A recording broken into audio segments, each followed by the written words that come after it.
Well, first of all, thank you very much for having me. It's wonderful to be here.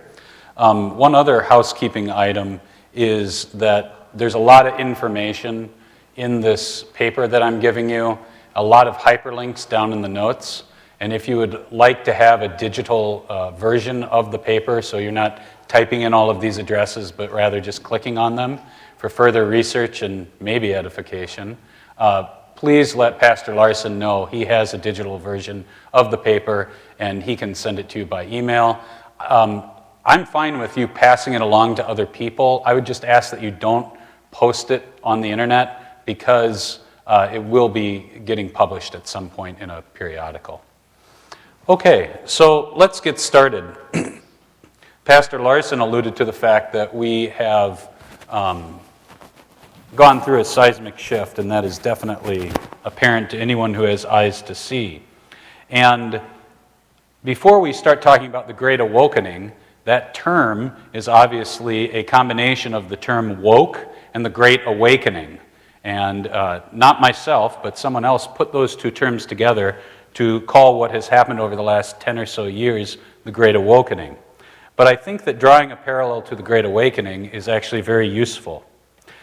For those of you who may know or may not know, in the early colonial period of our country, most of the various colonies in America followed the European pattern of establishing territorial churches.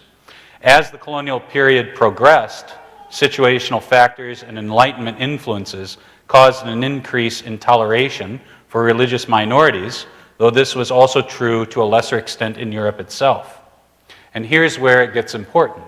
The change that was unleashed in colonial America and in the early republic, otherwise known as either the Great Awakening or the Second Great Awakening, that change and the related political developments was incredible.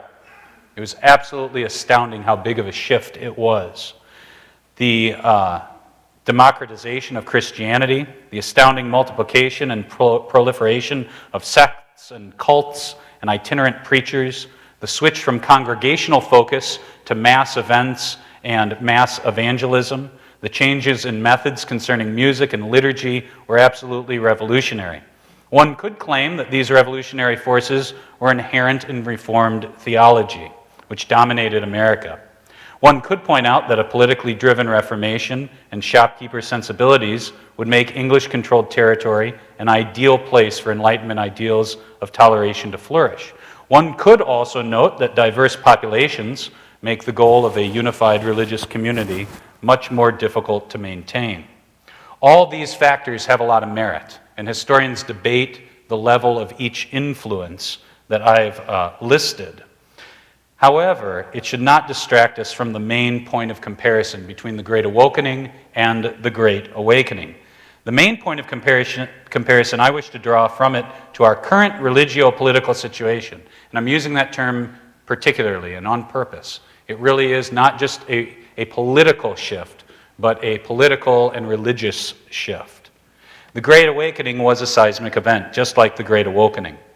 While there was obvious continuity with previous trends, it represented a significant break from the colonial religio-political situation. If you are interested more in the Great Awakening and what a seismic shift it was, I would point you down below to the footnote. Nathan Hatch, The Democratization of American Christianity, is frankly the best book I've read on it. It's absolutely wonderful. Hatch writes about the Great Awakening. Abstractions and generalities about the Second Great Awakening as a conservative force have obscured the egalitarianism powerfully at work in the new nation.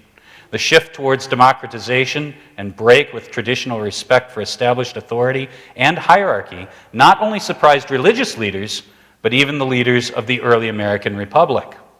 The establishment of religious liberty at the federal level was not welcomed by many, nor was the erosion of aristocratic Republican ideals and the increasing strength of egalitarian democratic impulses in the political sphere. But why does this matter for us? First, because we too have already gone through another seismic religio-political shift in America, the Great Awakening, and we need to understand it. And notice what I said there. We have gone through it. We're not in the middle of it happening.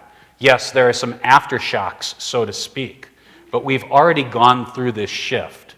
And the data that I'm going to show to you tonight really does prove that beyond a shadow of a doubt. Second, while for good or for ill, this shift signals the end of the dominance of Enlightenment thinking in America.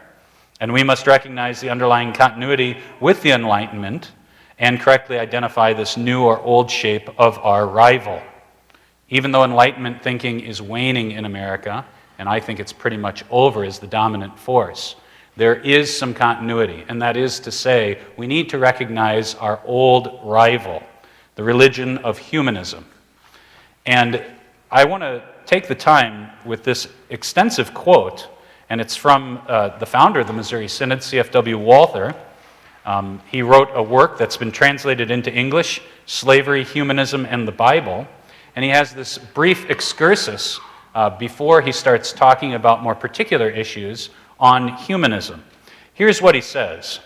We define humanism as the belief in a human ideal, a belief that man within himself has the ability to develop into a state of completeness and achieve happiness. Therefore, in order to reach this ideal state, nothing else is needed than to grant each person as much room as possible to develop freely and without restraint.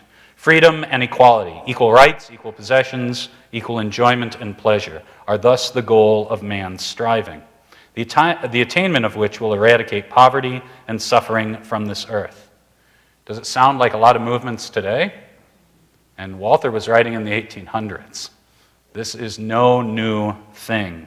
It's our old rival in different guise. Happiness, according to humanism, will have found its domicile on earth. There will be heaven on earth. This humanism is as old as the fallen world itself. As soon as man had fallen away from God, he became aware of the bitter consequences of his sin, of the curse under which God had placed this earth because of him. Despite all that still had remained for man, he felt dissatisfied, unhappy, and wretched.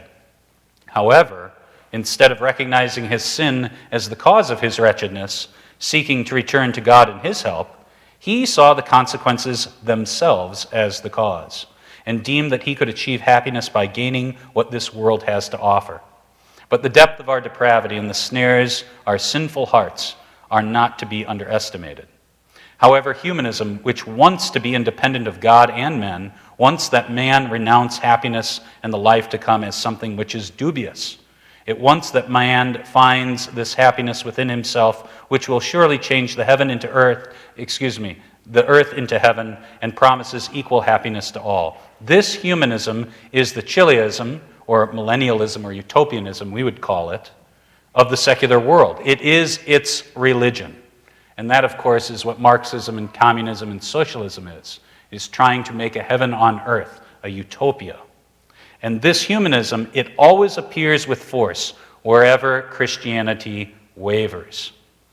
And that was true in Walther's day, and it's true in our day. America fundamentally is a religious nation, but we are not especially unique in that sense. All people are religious. Martin Luther pointed that out very clearly.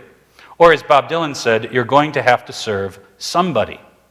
Whether good or bad, celebrated or mourned, the faith that has been the church's main rival and has largely supplanted Christianity in the West, the Enlightenment, is crumbling. The crumbling of Western Enlightenment assumptions means that many American Lutheran assumptions will also be questioned. We need to know where we are going to stand on issues such as proper church-state relations, religious liberty, resistance to legitimate authority, religious and ethnic diversity, democracy, free speech, free markets, censorship, and a whole host of other, quote, two-kingdom, three estates questions. We are going to have to answer the question, how are we to live faithful to our callings in this world? That's the big picture, but if you turn the page, I really want to get down into what precisely the Great Awokening, in particular, specifically, those challenges that are presented to us by it. Just as an aside, it really can be enlightening for both younger and older generations to look at the data, to look at the details, to analyze the particular contours of the Great Awakening, this great seismic religio-political shift. Why? Well, it's beneficial for different generations for different reasons. Those who are older have, by definition and by nature, have a harder time putting their finger on the precise pulse of a revolution that they are observing from more distance. And likewise, because of their particular situation, those who are younger sometimes miss the radical nature of the revolutionary forces that are part and parcel of their experience, because it's the very air that many of you, you young folks here, are already breathing. It is in the air and in the water. But let's talk about that other term. We've talked about the Great Awakening, or the Second Great Awakening. Let's talk about that other term, woke. Many of you probably know the history of that term, but others, this may be new information. The term woke was originally a slang term in American black culture to describe a person who is aware of injustices and problems with traditional societal structure in America and elsewhere in the West, particularly concerning issues to do with race. After the Ferguson riots in 2014 and the subsequent unrest all over the nation, the term became particularly associated with BLM, Black Lives Matters, the movement and also the organization. However, it swiftly became associated with and used by other social justice groups and linked with a host of leftist causes. So it was started in American black culture about specific ethnic and racial issues, social justice issues. But then it really metastasized into everything that folks would call SJW or social justice causes. However, just as during the Great Awakening, not all people jumped on the bandwagon. That's an important point. Back in the Great Awakening, in colonial America and the early Republic, many people got swept up in that Great Awakening. But there were tons of people who did not buy it. They did not like it. And we shouldn't underestimate that a seismic shift does not need everyone to move. It's kind of like a teeter-totter. If you have 10 people on a teeter-totter, you don't need all 5 over here to move to the other side to upend the thing, but rather only a couple people to shift. And that's exactly what happened in the Great Awakening. While the term woke may have originated in black culture, those who have momentously shifted their views and become quote-unquote woke have been white liberals. That is the demographic that has shifted radically during the last 10 years. It only takes, like I said, that significant minority shifting to radically rebalance or move a society. In observing the shift in political beliefs of white liberals, we can better understand what the Great Awakening is all about and who precisely has become woke. In my analysis of this, I purposefully tapped into cultural commentators, pundits, researchers from a whole spectrum, right, left, center. Why? Because while they may have different opinions on whether the Great Awakening is good or bad or somewhere in between, they all functionally agree on what the shape of it is, and that's incredibly significant. Zach Goldberg, writing in Tablet, in his article, America's White Saviors, he writes about this shift a little in more detail. A sea change has taken place in American political life. The force driving this change is the digital era style of moral politics known as wokeness, a phenomenon that has become pervasive in recent years and yet remains elusive, as even experts struggle to give it a clear definition and accurately measure its impact. However, in subsequent years, they did it, and I'm going to show you the fruit of their labors. Where did it come from? What do its adherents believe? Is it just something happening inside the Twitter bubble and on college campuses, or is it really spreading across the social and cultural landscape and transforming the country, as sometimes appears to be the case? In reality, wokeness, a term, as I mentioned before, that originated in black popular culture, is a broad euphemism for a more narrow phenomenon, the rapidly changing political ideology of white liberals that is remaking American politics. Over the past decade, the baseline attitudes expressed by white liberals on racial and social justice questions have become radically more liberal. In one especially telling example of this broader trend, white liberals recently became the only demographic group in America to display a pro-out-group bias, which means that among all the different groups surveyed, white liberals were the only one that expressed a preference for other racial and ethnic communities above their own. As woke ideology has accelerated, a growing fraction of white liberals have pulled away from the average opinions held by the rest of the coalition of Democratic voters, including minority groups in the party. The revolution in moral sentiment among this one segment of American voters has led to a cascade of consequences, ranging from changes in the norms and attitudes expressed in media and popular culture to the adoption of new political rhetoric and electoral strategies of the Democratic Party. Nor has this occurred in a vacuum on the left, as the initiatives set in motion by white liberals have in turn provoked responses and countermeasures from conservatives and Republicans. And now he quotes Matthew Iglesias from a Vox article, and he was the one who came up with this transformation called the Great Awokening. And according to Iglesias, in the past 5 years, white liberals have moved so far to the left on questions of race and racism that they are now on these issues to the left of even the typical black voter. This change amounts to a great awakening. And he talks about how there's a variety of potential reasons, and I encourage you to read both of those articles if you're interested in this. But all of the researchers and the cultural commentators and observers, they really drill down to those years between 2012 or 13 to 2016 and 17. That's when the Great Awakening happened. That's when this radical shift happened among white liberals who took on positions to the left on racial issues of minority voters, and on moral and ethical issues, they took on stances that used to just be a part of grievance study majors on campuses, and now they adopted as central planks of kind of the liberal voting base. It really was a seismic shift. A couple graphs in Iglesias' article demonstrate that, but I'd have you turn the page again, because a whole set of researchers and, again, cultural commentators, right, left, and center, have actually been expressing this in graphs, particularly using the New York Times and other very popular publications as a barometer of what Steve Saylor calls news prioritization by the left. Steve Saylor writes, "I've long argued that the chief problem of media bias is not fake news, but instead how the establishment prioritizes what is news and what isn't, what is emphasized in the narrative and what is skimmed over.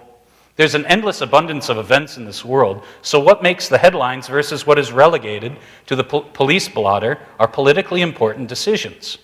One can vividly observe the contours of the Great Awakening's progress in real time through the many graphs that have been produced by researchers." And these are serious researchers. These aren't just people, digging around for the data online. These people have gotten PhDs on this. It is very extensive and very carefully done research. The following two graphs, or charts, reflect the shift in sensitivity to race relations, where this term woke started from. And I like what several of the commentators say. You look at these graphs, and it goes along like a hockey stick laying on the ground. It goes like this, and then bloop. And guess what those years are? 2012, 13, all the way to 2016, 17, and beyond. So the percent of annual numbers, I don't want to get too technical with you, but I'm not talking about the raw numbers of mentions. You understand the difference between that, correct? I'm not just talking about the raw numbers of when the term race or racism is mentioned, but the percent of everything that was written in a given year by these publications. And you see it took off right around 2013 or 14 for that. And that, of course, fits right in with the Ferguson riots and things like that. Also, the chart below that, you see the hockey stick pattern as well. But again, this wokeness metastasized, not just being a term to talk about racial issues, but also a whole litany of leftist causes and beliefs. If you turn the page again, the next few charts, produced by a researcher, David Rosado, are broader in their scope, reflecting the broad shift, not just about ethnic issues, but all across the board that has taken place in America. And if you look at some of these words, obviously race and racism are in there, but also you have sexism, misogyny, patriarchy, homophobia, transphobia, anti-gay, Islamophobic, anti-Semitic, bigotry, on, and you see the same pattern again and again and again. Right when you get to the mid-2000 teens, the hockey stick goes up. If you look at the next chart, it's the most impressive one produced, thus far anyway, by the researchers, and this shows the frequency counts factor analysis of 40 words denoting prejudice in 47 popular news media outlets. So not just the New York Times, but this is an incredibly important graph, and it shows you in real time how these terms and these concerns were incredibly heightened starting around 2013 and starting to level out once you get later in the decade. Concerning an issue that I haven't mentioned yet, abortion, which is one that's near and dear to Christians, and well, it should be, a blogger, Audacious Epigon, notes, one oft-ignored aspect on the abortion front of the culture war is how the culturally dominant pro-choice position is driven primarily by white leftists. Again, the sentiments of black and Hispanic Democrats are closer to those of white independents and even white Republicans than they are to white Democrats, even while it is often asserted by those white leftists that poor non-whites will suffer the most from restrictions on abortion. If you turn the page, you'll see the graph. It didn't fit on the same page, sorry. But you can see that chart as well. Trust me, if you click on these links, you can go down an endless hole of seeing the contours of the Great Awokening in greater and greater detail. And I suggest that you take some time and do that. There's lots of interesting commentary out there. However, there is the question, of course, why did it happen then? I think that this data very clearly demonstrates when it happened and what the broad contours were. But why now, as Steve Saylor wrote a few years ago? What accounts for the Great Awokening that began in roughly 2013? Why did vast numbers of white Democrats suddenly subscribe to theories that only grievance studies majors took seriously before? I mean, it's a great line, and it's true. In 2010, you that can remember 2010, no one thought that any trans issue would ever be taken seriously outside of a very, very small minority of folks. And yet here we are. That was a revolution. Below are some takes and theories and possibilities of why at that moment did it happen. However, I want to dismiss one theory out of the gate, and that's not because it's my opinion, but because it's the opinion, again, of the researchers and observers from the right, the center, and the left. And that theory that should be dismissed is that this was not a reaction to Donald Trump's campaign or presidency. And if you look at those years, that shows that it started before Trump came on the scene. If anything, as again, right, left, and center commentators have pointed out, if anything, the Trump campaign and presidency was a reaction to the Great Awakening, not the other way around. So some of the theories of why it happened just then. Social media, clickbait articles gone awry. A guy named Richard Hanania, he's observed, and I think some of the articles that I link to are very fascinating. He writes, the triumph of this ideology, wokeness, over the last 10 years in public discourse is simply culture catching up to law. And why were the laws predisposing people to get woke? Well, that's because he's also pointed out that leftists just care more about politics than conservatives, and their actions prove it. Also, people have thought that perhaps elites wanted to channel the economic grievances of the Occupy Wall Street movement into social justice concerns. Also, many people have pointed out that in the second Obama term, there was a radicalization because former President Obama was not concerned about re-election. Another part of the reoccurring push, that's probably another important thing that we should look at and consider, that while this shift is seismic and different in terms of scope and depth than different pushes from the left in the past, this is yet another wave moving further and further up the shore that builds upon the 60s and also the wave of PC culture in the 90s. However, we might not be able to sort out perfectly why the shift has occurred at this moment, but at the same time, the Great Awakening has happened. And I hope I've shown you some of those contours. And we need to get real about responding to it and dealing with it. Before I go on to what are we going to do about it, does anyone have questions specifically, not about what we're going to do about it, but about the data and about the years and everything that I've presented thus far? Yes? Did the rise of Zuckerberg and his daily meetings with editors and what they were going to discuss and not coincide with what hockey did? So they decided not to touch topics on purpose? I can't answer that because I am not aware of when exactly he started meeting with those media outlets. But I can kind of answer that. All the commentators that I've mentioned, well, maybe not every single one, but the vast majority of them have said you do have New York Times and other major media figures that are obviously working with political folks to decide what the narrative is going to focus on. So I can't answer the specific Zuckerberg question, but that's what they've said more broadly is true. Sorry I can't be more help, on that. Any other questions about things thus far? Okay, well, let's talk about what are we going to do about it. I'd like to briefly outline 3 places where we need to push back against the religion of humanism and confront the Great Awakening. We could talk for hours and hours and hours and have lots of wonderful conversations about what we should do. There's a million different things that we ought to do. I just want to bring up 3 things. First of all, the Great Awakening has been a disaster for race relations in America. This chart about how black and white Americans feel about relations between black and white Americans shows that, and guess what year they start crashing? 2013. It's not exactly a hockey stick because but it's coming in at the same time. And it's only getting worse.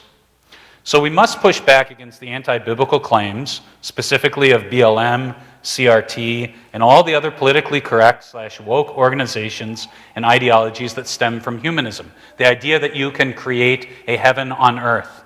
And that is what's behind so much of communism and socialism and Marxism. The LCMS, by the way, is already infected. Again, just like the Great Awakening has already happened, I am not saying that we are in danger of being infected. I'm saying we already are. For evidence, one only needs to take note of the organization Lutherans for Racial Justice, or articles such as A Lutheran Case for Reparations, that was written by a Missouri Synod pastor.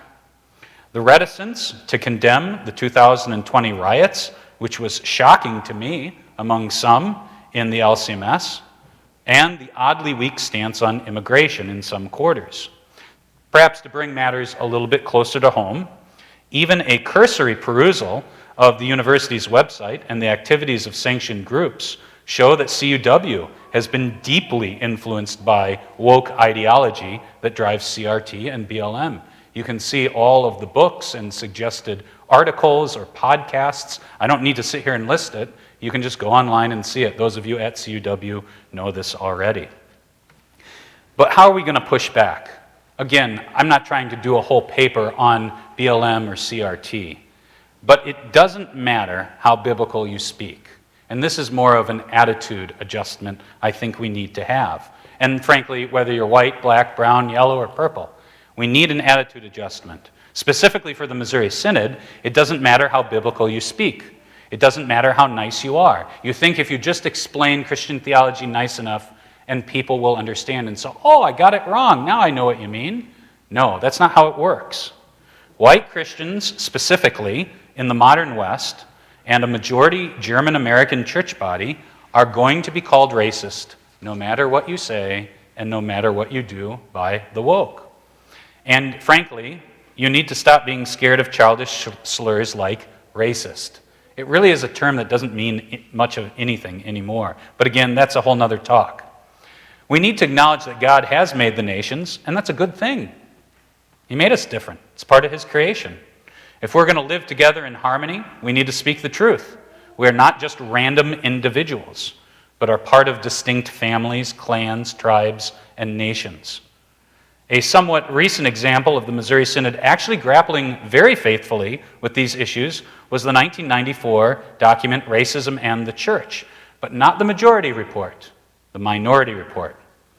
And that was a CTCR report authored by, some of you will know these names, but very respected men in the Missouri Synod: Cameron McKenzie of Fort Wayne, Ken Scherb, James Veltz, and Norman Nagel, which this minority report technically actually has the same synodical standing as the deeply flawed majority report. Most people don't even know it exists. I've provided a link, and it's a very thoughtful, nuanced response, both highlighting that we are all children of God. All of us were died for by Jesus Christ. He shed his blood for all mankind, but also that he has made us into distinct families and peoples and clans and nations. And both things are true and good. So that's number one. Number two, I'm also very concerned about the equality given to truth and error. And that was a major factor during and in the aftermath of the Great Awokening. For example, today, huge chunks of the population absurdly cannot even define the difference between a man and a woman. But as much as that's easy to dunk on, there was a much more insidious, in my opinion, of an undermining of the distinction between truth and falsehood, such as the Me Too movement and the insistence that we believe all women, no matter the lack of evidence or absurd claims, and, of course, the preposterous Kavanaugh nomination process. It is frankly astounding to observe how swiftly and easily many Christians are prepared to throw out due process and the Bible's command in both Testaments, Old and New Testament, to, quote, establish everything on the basis of 2 or 3 witnesses. Whole church bodies have been affected by such woke thinking. I want to play a little game with you. So here's the game. Guess the American church body from whose domestic violence task force training manual the following quotes come from. Now again, I'm going to kind of trash this domestic violence training manual, but it is an important thing to do. I mean, obviously, if there is serious abuse or violence, Christians need to speak out against that and deal with it. However, not at the cost of destroying the distinction between truth and error. And that's exactly what they do in this training manual. And it's shocking that this happens in a Christian church body.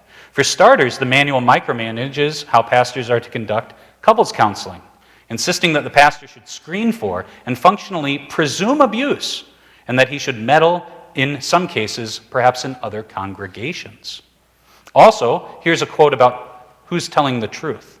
You may be put in a situation where you are asked to decide whether you believe abuse is occurring. The man accused of abuse might vehemently deny wrongdoing and may insist that you believe him. You may hear accusations by the purported abuser that he's actually a victim. You may thus be asked to distinguish between contradictory statements. Finally, you may be asked to make statements to their respective lawyers. Your attitude in all of this should be a simple one. You were not there. You do not know the truth. You cannot know the truth. A related attitude is the realization that it is not necessary for you to know the truth. That's crazy. Unfortunately, the manual said the following a mere 6 pages earlier. Assure the victim that you believe her. Have no hesitation whatsoever to tell her you believe her, even if you don't know. Finally, one absolutely absurd and dangerous quote that destroys the link between the truth and reality is, quote, domestic abuse is defined by its effects on the victim, not by the behavior during the abusive incidents. It makes it absolutely subjective. That destroys the link between truth and reality. It's insane. So unless you've cheated, and if you have, you don't get to play. But if you haven't been cheating, guess what church body all these quotes are from? Any guesses? You already know. You can't say. Okay. Any guesses? You know it's a trick now, so. Yeah, the Missouri Synod. Yeah, you'd think this was from the ELCA or the, Unitarians Considering Christ or something. No, it's from the Missouri Synod. Yeah, that's the UCC, yeah. Yeah, this is not from a liberal Protestant denomination. This is from our Missouri Synod. So like I said, we are infected with this stuff. I mean, people beating the crud out of each other is a serious issue. I don't want to make light of it. But you can't destroy the distinction between truth and error and destroy the connection between truth and reality. It destroys everything. It destroys that words mean something, that truth matters. Unfortunately, again, to bring it closer to home, the same spirit can be seen in CUW's adoption of bias incident reporting. Consider these words explaining what some examples of bias are, and you'll see the same spirit as I just quoted. Words and phrases, this is an example of a bias violation. Words and phrases that are considered prejudiced, offensive, or hurtful to the recipient. So again, who gets to be the arbiter of whether something is good or not? How it made me feel. That's not an intrinsically unimportant question, but it is absolutely subjective. Or from the CUWAA Code of Student Conduct, number 33. Harassment and bias-related incidents. Bias-related incidents are behavior that constitutes an expression of hostility against a person or property of another due to the targeted person's, and here's the list: race, religion, sexual orientation, ethnicity, national origin, gender, age, marital status, political affiliation, or disability. So, I mean, what's in and what's out? Me confessing my faith as a Christian, or more importantly, you students confessing your faith as a Christian, basically, according to this definition, could easily be classified as a bias incident. Number 3, why is the LCMS so susceptible to the Great Awakening? Well, to put it succinctly, and it is succinct and it is a generalization, we believe like fundamentalists, we take the Word of God as literally true, yet we live like liberal Protestants. And I think that that's something I've been thinking about probably for the last year and a half. We believe like fundamentalists, yet we live like liberal Protestants. Upper and middle class whites, which the LCMS is primarily made up of, I'm not denigrating folks who aren't middle or upper class white folks in the LCMS, but if we're going to look at it demographically, that's what we need to look at. Primarily send their kids to college and let them swim uncritically in the culture. Modern college education has had a very negative effect, and this is proven again and again in study after study, particularly on young women, on young men as well, but the effects are worse, pound for pound, on young women, in terms of particularly delayed marriage and family formation, rejection of biblical morality, and falling away from the faith. This should not be surprising if one considers who controls the vast majority of educational institutions. Countless Missouri Synod families have sent their daughters, and sons, frankly, off to be indoctrinated, and thus they have been turned into foot soldiers for the revolution. Audacious Epigon has observed this sad state of affairs on numerous occasions. I'd point your attention to two such cases very quickly. And again, these are not perfect examples, but we're looking at the broad sweep. So, BLM, I mean, I think it is very obviously a Marxist organization that is very anti-biblical and anti-Christian. So I see adherence or sympathy to it as a good litmus test on whether you are sticking close to your Christian moorings. So this is specifically drilling down to white support for BLM. And as you see, if you're reading the chart, the more time in college and then graduate school and even post-grad, especially among women, but also in men, the support goes up and up and up. But the gender gap, as Audacious Epigon points out, is striking. It's even more pronounced among younger generations than among older ones. Drilling down to post-grad white women under the age of 35, net support for BLM is 60. That's just incredible. Whatever we are doing, it is not working. A second example, and I know that some people think that Donald Trump is really conservative and some people think he's not conservative. That's not my point to argue whether Donald Trump is good, bad, or otherwise. My point, though, is that viewing him as a reaction to the Great Awakening, we can see who is reacting against that and who is joining with it. And if you see, the marriage factor with women is the big indicator. Married white men, single white men, and married white women all under the age of 35, typically vote far more conservative than single white women under 35. The difference is shocking. As Audacious Epigon again notes, younger and older single white women vote pretty much the same as do younger and older married white women. Among whites, it's mostly single women on one side and everyone else on the other. He also wryly notes that when women marry the state instead of the fathers of their children, civilization suffers. Perhaps the simplest solution would be to stop sending our children, particularly our daughters, off to college. Not attending and or only commuting to college would, frankly, greatly reduce the opportunity for our enemies to indoctrinate our kids. But that's not the only way that we can go about it. There's also the factor of strengthening campus ministries, cleaning up the Concordias, which do need to be cleaned up, and ventures such as Luther Classical College could all be a part of the solution. Of course, there's going to be disagreements about among well-intentioned Christians concerning the best route, but what we are doing now is not working. We need to talk about this openly now. We ought to preach and teach about the effects of college upon our children, especially so that we can protect our daughters. And a special note to the young ladies who are currently in college. I know there's many of you here, and some of you are probably far away from home. This is what I'd say to you. You're here in college, and the way that you're going to stay faithful, obviously, is going to be by the Word of God. But practically speaking, how do you keep those ties to the Word and to your Heavenly Father strong? Well, number one, keep in touch with your family and your church family. I mean, the devil tries to split us off and isolate us so that he can have his way with us. And the fact of the matter is that men, by definition, are going to have to be sent out at some point, whether it be to college or to start their own family. That's how God made men. But for women, women are to have that glory of looking to particular men for guidance. Obviously, men look to other men for guidance as well. But as I think I've shown in this data, women are, you young ladies are, more susceptible on average than the young men in your class.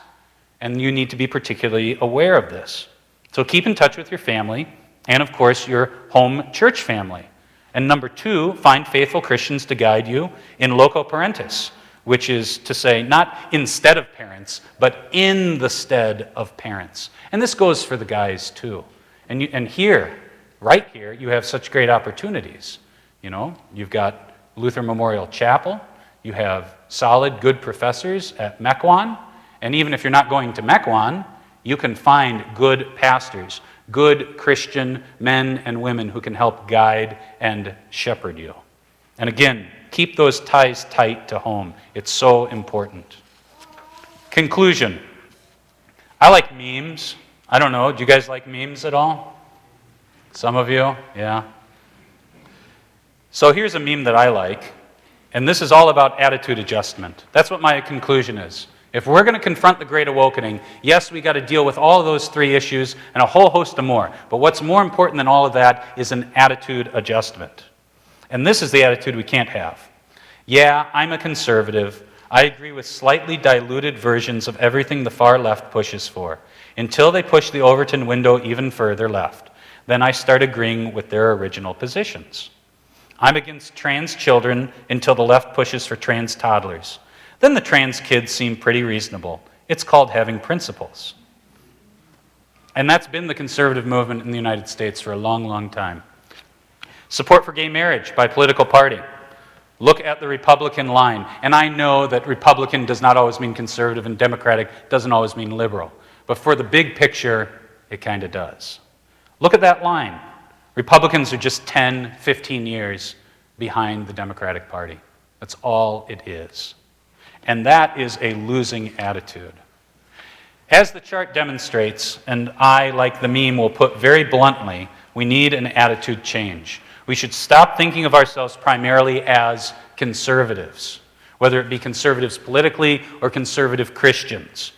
There are some things that still stand and ought to be conserved. I'm not saying the term is useless, but the fact is that Christendom in the West is in shambles. If we are going to successfully confess and fight living on the other side of the Great Awokening, we need to think like counter-revolutionaries. We must attack the ball. You know the baseball analogy, right? If you back up when the ball is coming at you, a grounder, it's going to eat you up. You've got to attack the ball. You've got to be on it. You've got to be aggressive. And we do need to become more aggressive, become more willing to confront the lies of humanism. And this means we must make sharp distinctions, not soft pedal the truth for sake of friendship with the world. That's not going to work. We need to be forthright.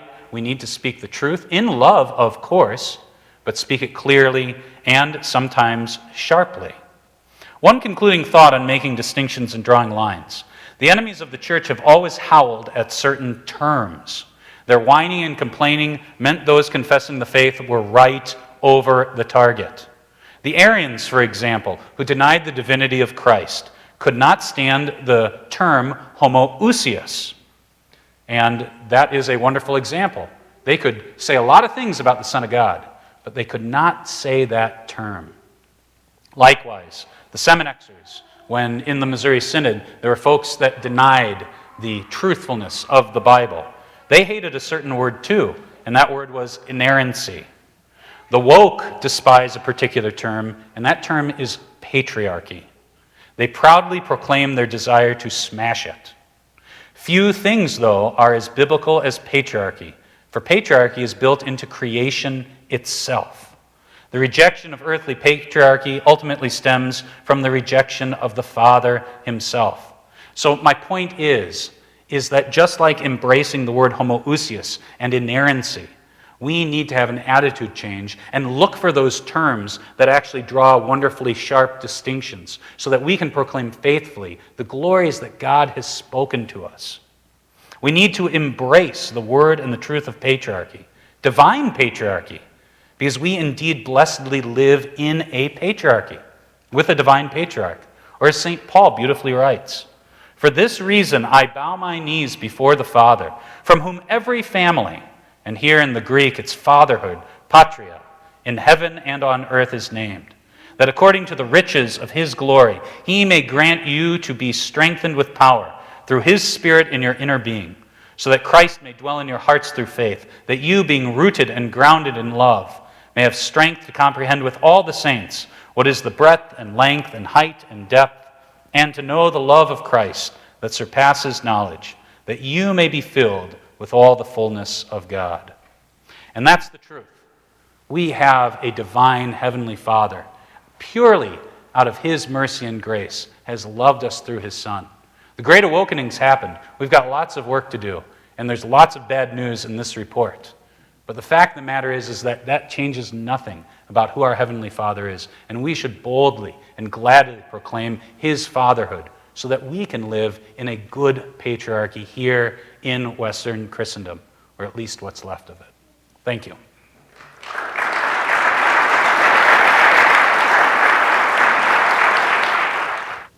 Hey, there's a couple. Oh, Kathy.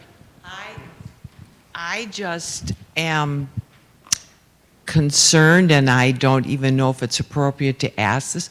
What is going on at our Concordias? I've heard other rumblings a little bit here and there, and what is going on? I don't know. I would say there's probably about 40 people who could speak to that better in this room than me.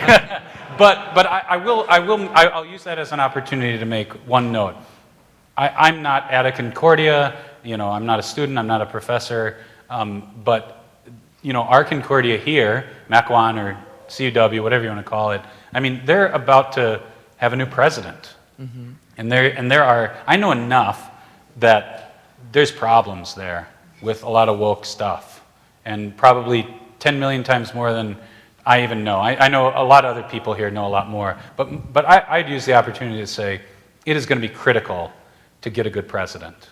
Mm-hmm. Obviously a president who can speak to those students who are taken in whole or in part into some of this nonsense, but also, more importantly, to preserve a wonderful institution that has served our church body for a long, long time. And that, obviously not everything rides on the president, but it is the most critical position at the university. And we need a man who's going to lead faithfully and strongly, especially with an attitude not of trying to pander or cater, but saying, hey, we're Lutheran, we want to be Lutheran, here's what we believe, teach, and confess. This is what it is. And he needs to be able to do that with skill. So I know there's a lot of Mequon people here who would probably have more to say, but thank you for the question. I don't know, did I answer it? Yes, but I guess as a layperson who has supported Concordia, never having attended there, I went to a public university. I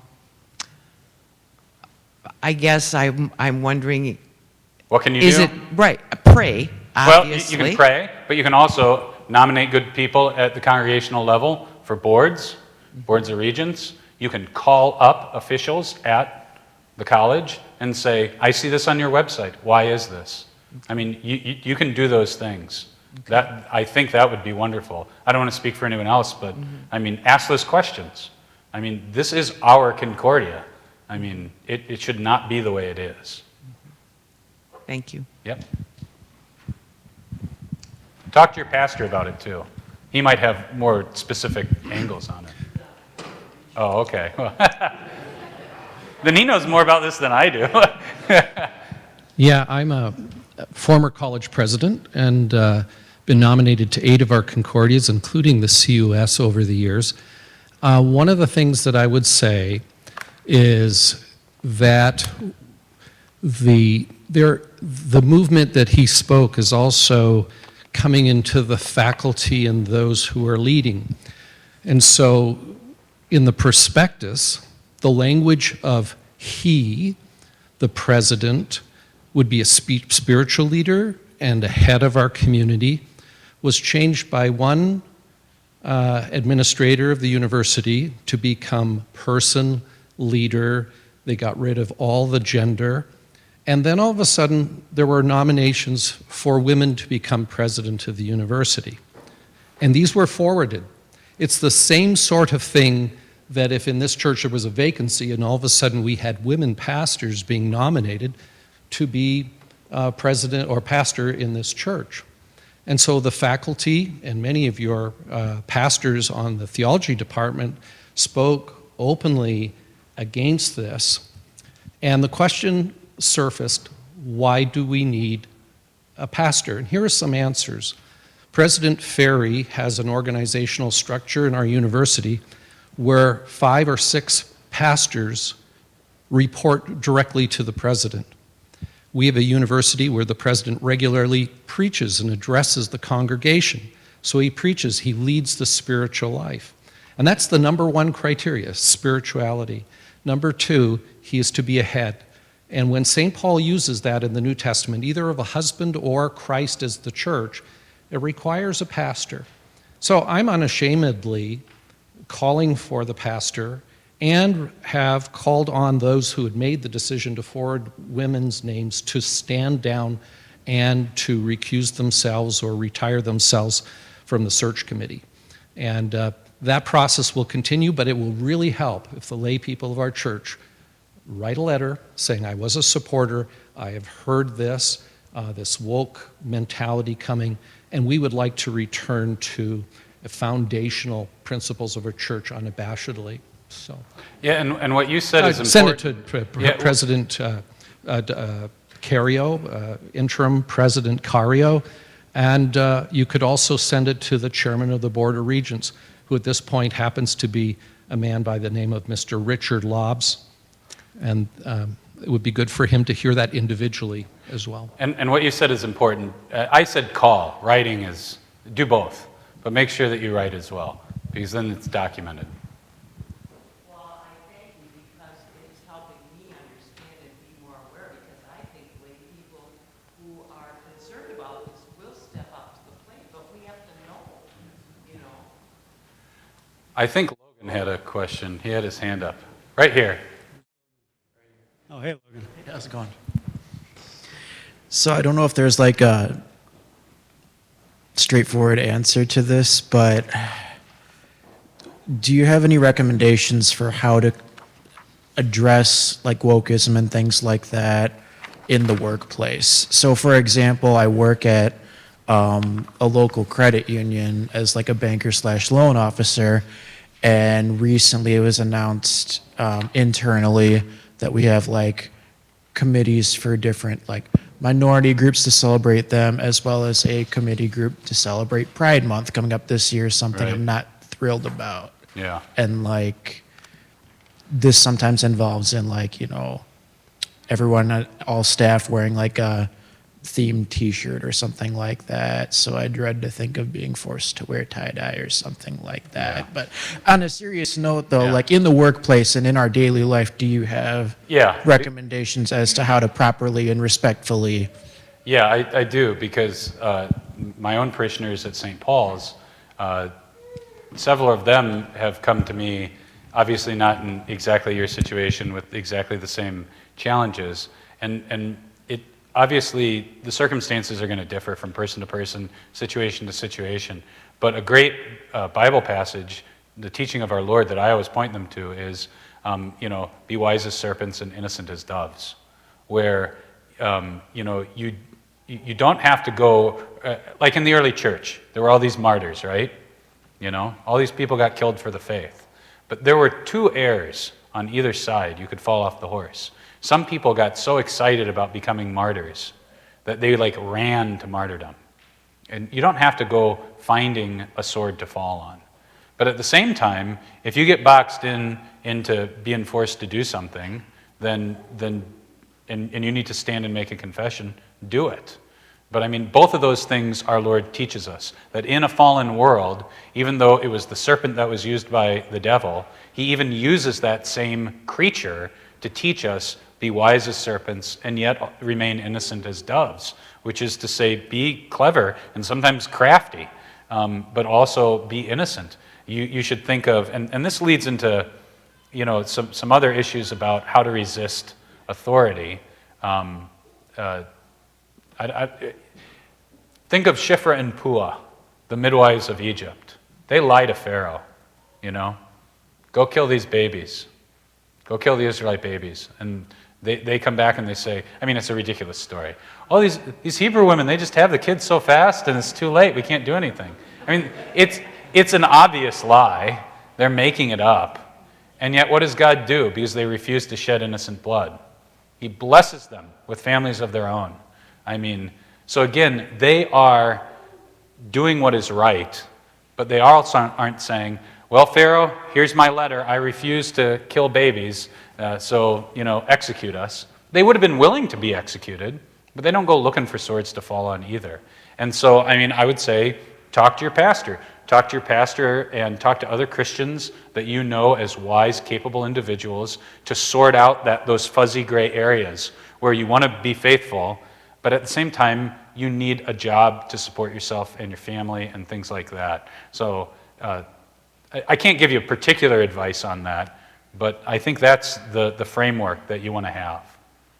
Yeah.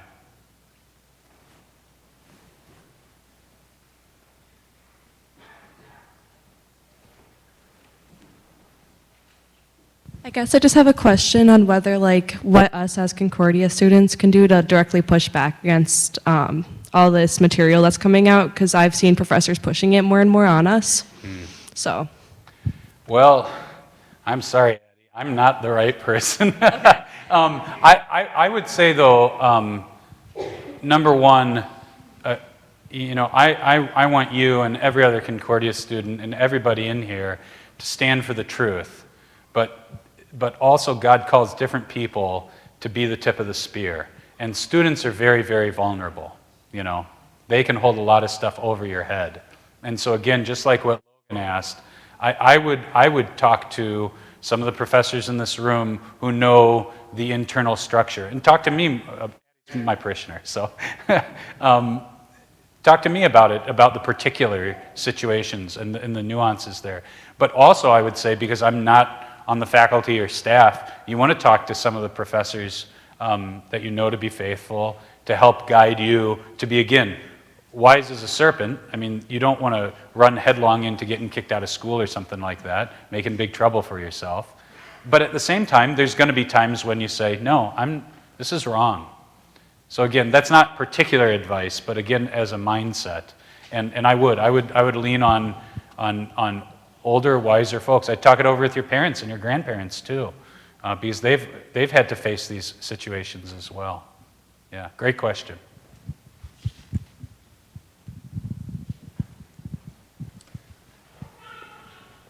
Any others before we depart? Okay.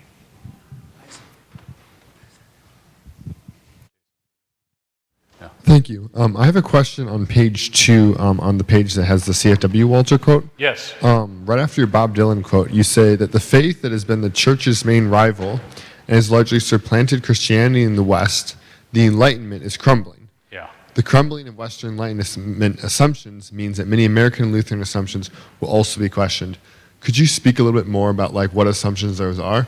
Yeah, And, like, that's the. I was trying to do a big picture swoop right there, and if you look at the next sentence, there I have the issues laid out more particularly. So, for instance, I mean the Enlightenment assumptions about religious liberty, separation of church and state, freedom of speech, those types of issues, those are going to be challenged, and we as Lutherans in America, which, the Enlightenment thinking has been so dominant in America, we've basically purposefully, but I'd say sometimes uncritically, assumed some of those things. And we're in the midst of a big shakeup of that. That's bigger and broader than the Great Awakening. That's kind of kicking it over.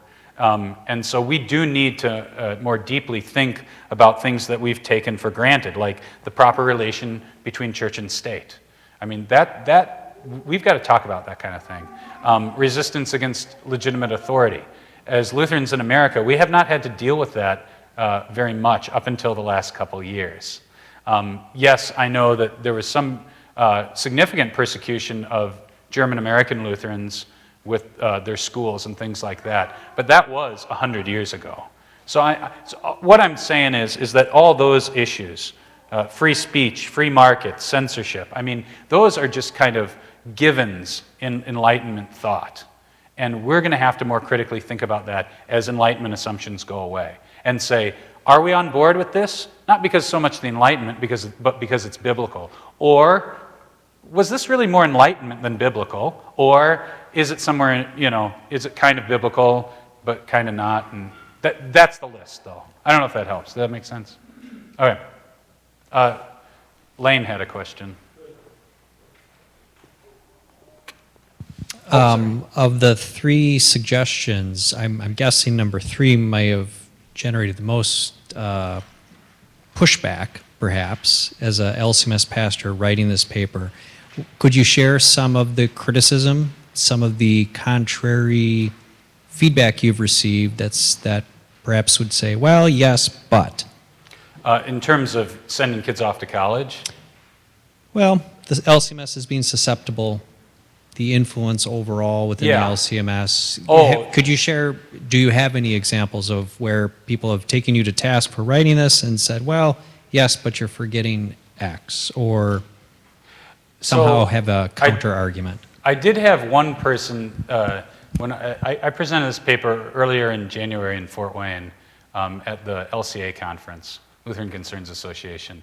And one person, I don't know if this was pushback so much as they're saying, yeah, but we're not as susceptible as like the ELCA or these liberal Protestant groups. And I said, yeah, sure, I'm not arguing that. But I'm saying that we are far more susceptible on these cultural issues as compared to other groups that take the Bible literally. That's the specific comparison, which might not have been as clear as it should have been. That in terms of belief about the authority of Scripture, we line up with conservative Presbyterians, conservative Baptists, these quote-unquote Bible-believing churches. And yet, sociologically, we don't behave like them so much as like liberal Protestants. We send our kids off to college at a much higher rate comparable to like ELCA Lutherans or PCUSA or Episcopalians. And so that's what I mean by that. But I haven't actually had anyone say, I don't think that observation is true. So I don't know if that helps. But.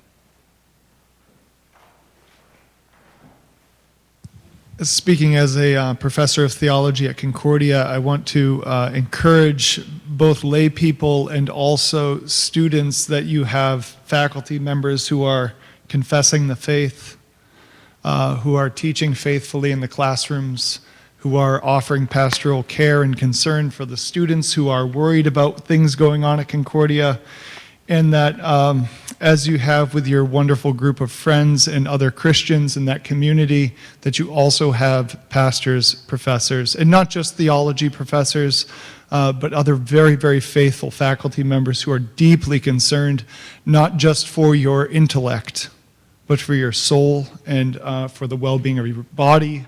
All of these things that are extremely and deeply concerning to us, that we're with you in that, and you're not alone.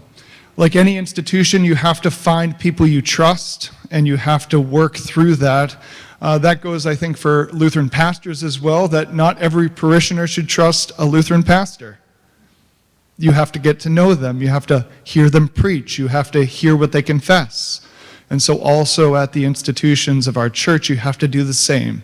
So I want to encourage you to do that, but also to know that you're not alone. Yeah. No, well said. Sorry to keep picking on you, Addie, but you asking that question makes me think about something that I've been thinking about the last couple weeks after giving this paper a couple weeks ago. Obviously, I changed it for this context and for you. And that is how the generations can help each other. Because, I meant what I said. I mean, older generations are further removed. They don't have the pulse on what's going on like the younger generations. And that is both a problem sometimes because you don't have as clear of a sight, but sometimes stepping back and having a big picture gives you a broader perspective. I mean, that's the whole point of our elders, the boomer generation and above. Right now is when you guys need to give us your wisdom, use the resources that you have for good for the church now, as the elders and young folks who are in the midst of this revolution, or we've come through the other side, but now are living in it in a woke world.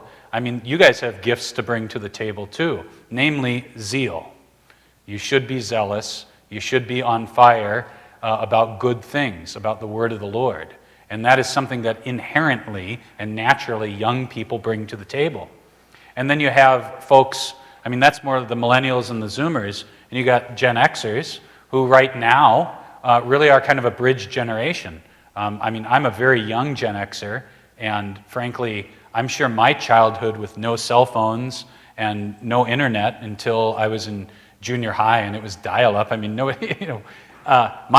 childhood in many ways was much more like a boomer childhood of my parents. And yet at the same time, because I'm closer in age to you younger folks than to the boomers, I do understand, not in the same depth as you do, but about the revolutionary forces that have been going on.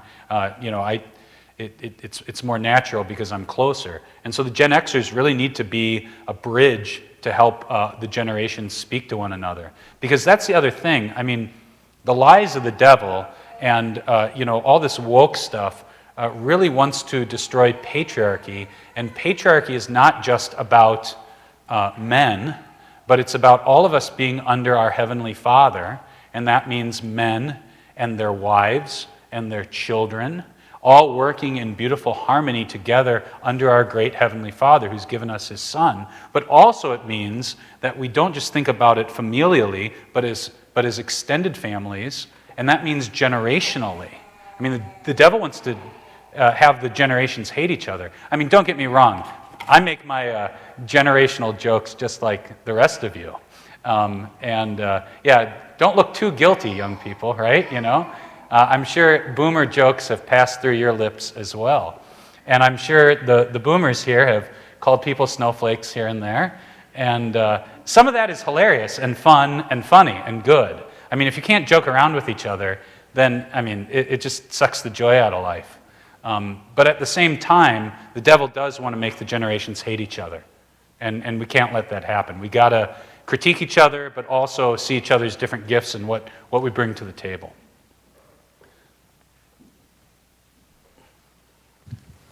You were talking about the patriarchy and particularly our divine patriarch. Could you speak a little bit more on perhaps that word, as it sometimes makes some Lutherans uncomfortable in family and even in society, and what, as faithful Lutherans, our concern and response to that should be? Yeah, I mean, obviously any term can be used poorly, right? I think we should embrace the term because it gets to the sticking point. I mean, headship that Tomesh used is a wonderful term too. I'm not dumping on it. It's biblical. I believe in it. But headship is easier to redefine. As you well know, how people, well, headship means this, but it doesn't mean that. Patriarchy is a sharper term because, I mean, it literally means the rule of the fathers, like from patria or pater and, you know, archon, rulers. So rule of the fathers, that's literally what a patriarchy is. And so my whole thing about an attitude readjustment is that we shouldn't be saying, well, we won't use that term that you don't like, you know, but rather saying, no, this is a good term, and if it sticks in your craw or, you know, it's a burr under your saddle, actually good, and let's talk about why. And maybe you had a bad father or bad men in your life. Okay, you know, maybe I'll be sensitive to that because I care about you as a person, but at the same time, I'm not going to let your bad experience not just destroy my understanding of the Father, but more importantly, the understanding that you should have of your Heavenly Father. Because that's a Father who never fails. That is, you know, I can't say it any other way. That's a Father and a fatherhood that never fails. And people need to understand that. And also that word patriarchy gets to the point of authority. We shouldn't be scared about talking about male headship and male authority. We should say this is wonderful because God set it up that way. It's good. It's good for men. It's good for women. It's good for children. And yes, anything can be abused. But as Martin Luther used to say, well, if we got rid of marriage because sometimes they don't go so well, I mean, no one would ever get married. I mean, it's silly. And it's the same way with the word patriarchy. It's a good word. And it forces those hard conversations. So I don't know if that's what you're looking for. Okay, good. By the way, before you give the next question or end it, which it looks like you're doing,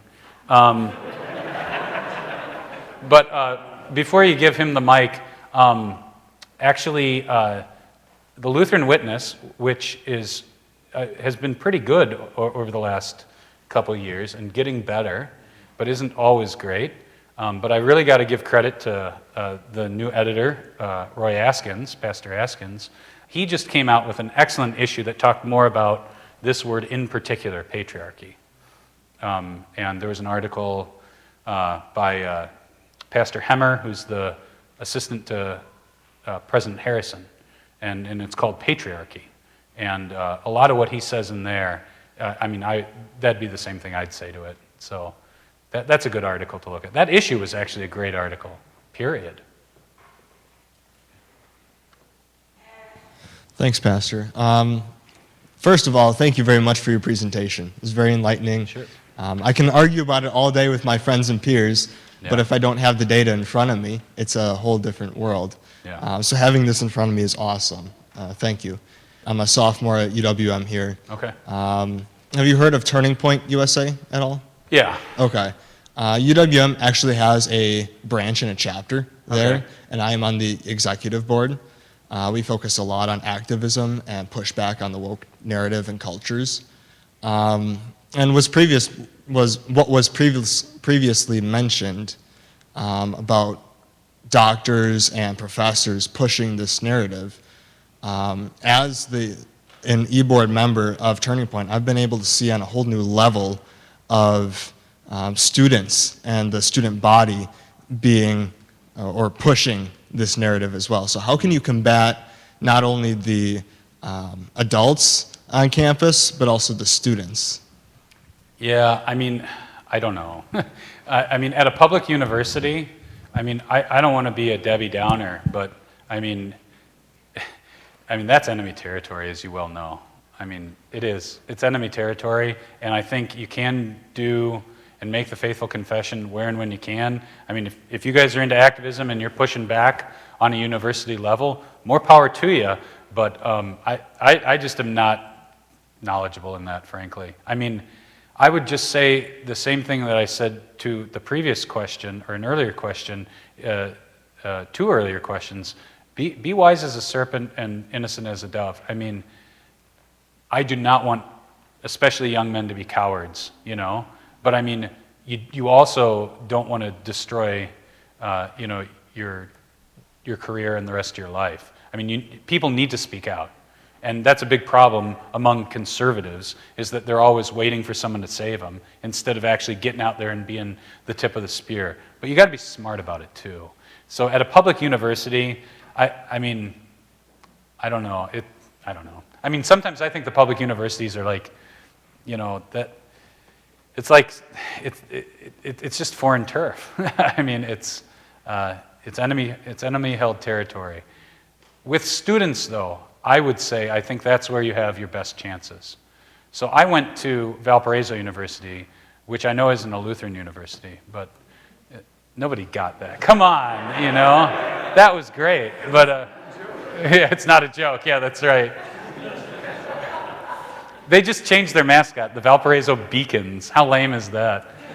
They used to be the Crusaders.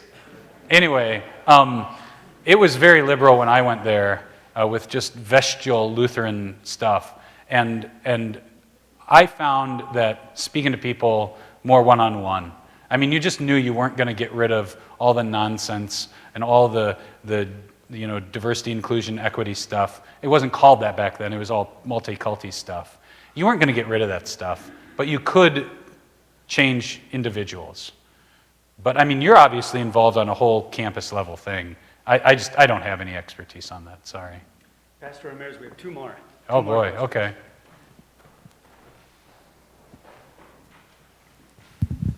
Couple thoughts. One, sometimes you hear someone and they put their finger on a new way of coining something. I call diversity, inclusion, and equity, I changed the words, and I call it a die. Yeah. And it's really part of a die culture. Yeah. But 2 comments, one to the gal and one to the gentleman at the university.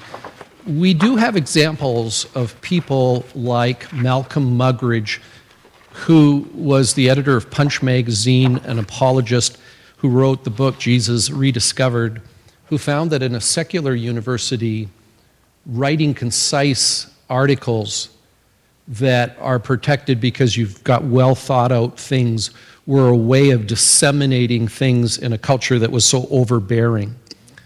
But to the ladies here who say come from Concordia, we walk up the stairs every day and we see Ruth Bader Ginsburg and OAC and posters of women of history, psychology. 10 women going into Dr. Carrio's office and saying, we'd like those down, they're offensive to us. I wonder what he'd do. Because I think we'd have to agree that one of the women in the poster, I went through and read them all, was the author of the bias reporting. And she's there on the walls of Concordia. I think we have an obligation to maybe speak up. So you can go in a group, you go there and you just say, hey, let's change this. Yeah. Pastor Peters.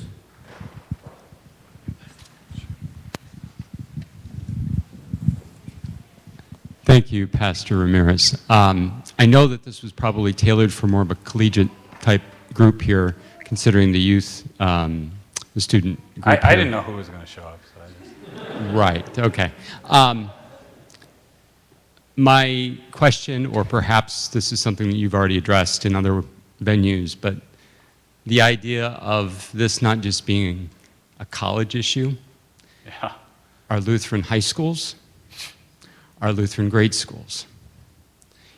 It's starting younger and younger. So, you know, obviously as a pastor, I'm looking at each one of the schools where my parishioners are sending their children, and I get them for an hour. They're getting this in the public schools, and it is encroaching into our Lutheran schools. Oh, yeah. So I just was going to ask you if you had any more perhaps research or comments regarding that. Well, I mean, I mean, if it's I think a good thing in grade schools is to say, hey, even if you think this stuff is good, we don't need this young. I don't think they're going to buy it, but at least you can go that angle. Just say, hey, let's just leave this out of it. But I mean, here, personnel is policy. If you have a person who is for this die stuff, you need to get rid of them. And I don't mean just you in your personal, not personal, but your congregational school. But like, I mean, I know what I'm saying. Like, oh, you need to get this person to lose their job. Well, I mean, I'm not saying it in a nasty way, but I'm saying if you have someone who wants to remake a Christian school, a Lutheran school, you do have to understand that you might have to pull some tough triggers. And if you're too nice, you're going to lose. I mean, there's a book. What's that book? How to Survive an SJW Attack. I mean, that's a really good book. Wait, what, that's not the name of it. What is it? Zach, you know what I'm talking about. What is it? You weren't listening. Wouldn't you just say, though, that that's exercising the keys of the church? I mean, the oversight over a church's school is part of an exercise of the keys. Yeah, but I mean, I do think that, I mean, you don't need to be maybe ruthless, but you need to be tough. I mean, here's a historical analogy. The Missouri Synod in the 60s and 70s was drifting to the left, and the only reason why our church did not become like the ELCA was because people made hard calls and fought tooth and nail in the trenches to save Concordia Seminary in St. Louis. And they fired people, and they did exercise the keys, and accused them and went after them for false doctrine. And that wasn't nice, and people thought they were mean and they were nasty. But they loved the truth, and they loved the people who were being lied to enough to do what was necessary. And there was a church body, the American Lutheran Church, the old ALC, some of you might know about this. They had their, I'm going to summarize it. Their seminary was infected in the same way about a decade and a half earlier than the Missouri Synod Seminary. And they knew it. They didn't just wake up one day and go, oh, all of our professors don't believe in the Bible. No, they said they knew it. They knew that it had gone, that it had flipped. They knew they had snakes in the grass. And people who have done research on the ALC have shown just, correspondence and people talking about it. Why didn't they cut out the cancer? Because they didn't want to be mean. And if you're not willing to overturn some tables, you will lose. And that's what I mean about, to use another historical example, and I know I'm going long, but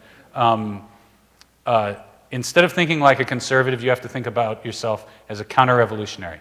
The French Revolution, which I'm sure all of you are at least vaguely familiar with, was an incredibly bloody, horrible ideological revolution in France, and the folks that pushed back against it, they did not consider themselves conservatives because they were out of power. They were counter-revolutionaries. They had to restorm and take back power. And it also coincided with a great revival of the faith. I know that they're Roman Catholics, and but just follow me on it for a second. There was a real revival of, instead of a lot of this kind of French rationalism and Enlightenment kind of rationalistic, deism or just straight up atheism, there was a sincere return to piety and at least the Roman Catholic faith among many of the people of France, aristocrats, peasants, and people in between. But what did they think about it? Well, we've got to conserve. No, they knew that they didn't have much to conserve. They were aggressive. They were on the attack. And that's what I guess I'm saying to you is that we have to be aggressive. And yes, we want to treat people fairly. We want to give them due process. But we have to root out people who want to undermine and destroy institutions that our forefathers built. But our parents and grandparents that are here, do the due diligence, find out what's going on inside the schools. Yeah. See what they're getting from the assignments, understand what's happening. Yeah, and demand actual consequences. Well, I'll have a talk with that person. That's not going to work. You know, I mean, that didn't work at Concordia Seminary. Heads had to roll. People had to be kicked out. And we shouldn't relish that sort of thing. But at the same time, you know, God gave us zeal and strength to use in the defense of the truth. And if we're too scared about, you know, righteous anger is scary, you know, or zeal is scary. Well, yeah, it is scary. So is our Heavenly Father. And we should be zealous in rooting out bad stuff, or else we're going to lose it. Because our enemies are not going to mess around. They are ruthless. Yeah, sorry. Yeah, just a quick follow-up on that. It seems to me, as I survey the clergy of our synod, that the extent to which you preach about things like wokeism, BLM, CRT, all these things, is pretty controversial. As in, hey, we're called ordained servants, we went to seminary to preach the law and gospel, I'm not a cultural analyst, I'm not a sociologist. How would you respond to that? That it is controversial? Yeah. Okay, I misheard you. I'm sorry. Yeah. Say we should preach about the effects of college on our children. I mean, Yeah. this kind of, you know, the extent to which you're going to preach and inform the laity, you know, about. But we do preach about it already. Don't we, as pastors, say, hey, when your kids go off to college, help them find a church home, help them come back. I mean, we do preach about that. I'm just saying, let's be more aware of the specific contours of what's changed. You know, like we do say that, you know. If there's a campus ministry there, we try to hook them up. You know, I always make a point to try, if I can, to talk to college kids that are back at church. Hey, how's it going? You know, that, I mean, we already do those things. We already know that there is a danger inherently of leaving the nest a little bit. I'm just saying we need to know that the danger is way worse, and we need to be a lot more careful about it. And I have talked to parents, depending on the situation, about saying, you know, hey, maybe the school down the road is a lot better than going to California. Not just for the girls, but for the guys too, you know. So I guess I would say we do this already. I think we just need to be a little bit sharper on it. But in terms of like BLM, I think a lot of that can be done in Bible studies. But also, I think that, frankly, that new magazine, Christian Culture, that they're putting out from Wyoming, they've got some nice little snappy articles on that kind of stuff. Not to pat myself on the head, but I've got one in there on BLM, and I purposefully wrote it so it's just like one page. Here's why it's a theological issue. I mean, I didn't cite stats and stuff like I did in here, but it's just like, this breaks these commandments. When I've gone over this stuff in Bible study, I have parishioners here, I always link it up to the commandments. You know, it's not just a sociological thing. I dug deep into that, you know, the data and stuff like that for you guys because we're doing a deeper dive. But no, you're right about that it is controversial to some. And we shouldn't just be preaching sociological stuff. But if we're going to talk about this stuff, we have to link it up with commandments, you know? The Black Lives Matters movement or organization or whatever, I mean, this is a violation of the 9th and 10th commandments about covetousness, you know? The 7th commandment tells us not to steal. Envy and greed are bad, you know? I mean, we need to line it up. You know, illegally entering the country is wrong. It violates the law, you know? I mean, we got to line it up to commandments. And if we can do that, I think we can preach about it. I don't want preachers to get too political, like talking about, you know, oh, the House should pass this because of that. That's not good. We don't want to go down that road like the ELCA. That is bad news. But I do think that we are called to preach about the big movements and things of our day and at least give a theological analysis, even if we don't dive into, well, this group is this and that, you know. I don't know if that makes sense, but.